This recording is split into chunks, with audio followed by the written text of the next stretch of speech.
มึงเห็นกูเป็นสายเลือดอยู่นะฮะไอ้ท้องนี่ละน้องผมบ่ปานเลยกินน้อ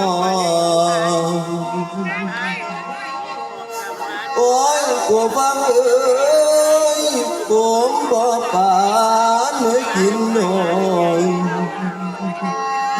เกินลงขอแขนต่อรองทหารสวยแล้วเนี่ยทหารเป็นจังไงเป็นท้องผมมีพวกมึงแล้วพูดถึงท้องซึ่งถึงท้องแล้วก็ท้องโอ้ยน้องพี่เอ้ยเป็นอย่างน้อน้องบักอายจังหวังอายพี่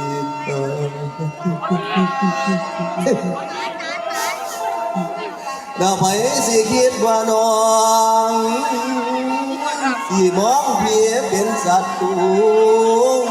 เคยดูแลกันมาตั้งแต่เขายังน้องและพ่อแม่ตายอายก็ยังมีน้องอนุสาน้องสาย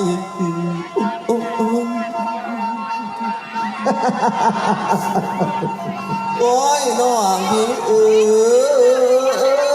ยน้องพี่เอ้ยขาดว่าถึงในมือนี้เสียใจย้อนน้องพี่ทำ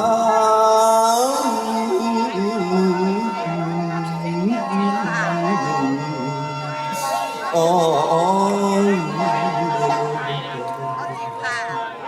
กูสิเลือดสายเลือดกันแท้ๆมาข่าพี่ในลงฟ้าพ่อแม่เฮาเคยสอนน้องบ่จับจนโบราณคำสาบานต่อหน้าพ่อแม่ก่อนชินบ่สุนน้องต้องระวังโกศลปวดท้องมึงเลิกเอาความผีตายมาบอกกับกูได้แล้วคำสั่งสอนของเสด็จพ่อมันตะควันตายเป็นพ่อเสด็จพ่อมึงปวดท้องนับเป็นมือนี่เป็นต้นไปสม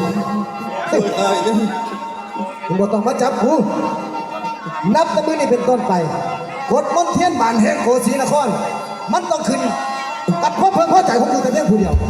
และรัตนวดีเมียของมึงกับพระเจ้าว่างกว่าท้องกูสิดูแลเอง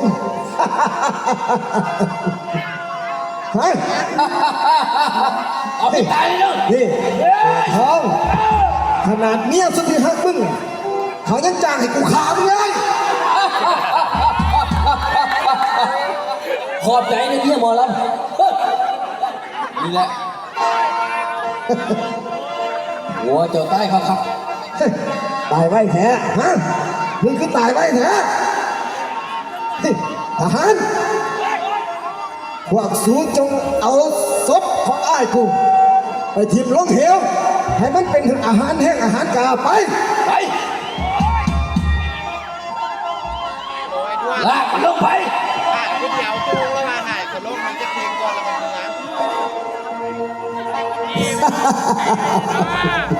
เนื้อ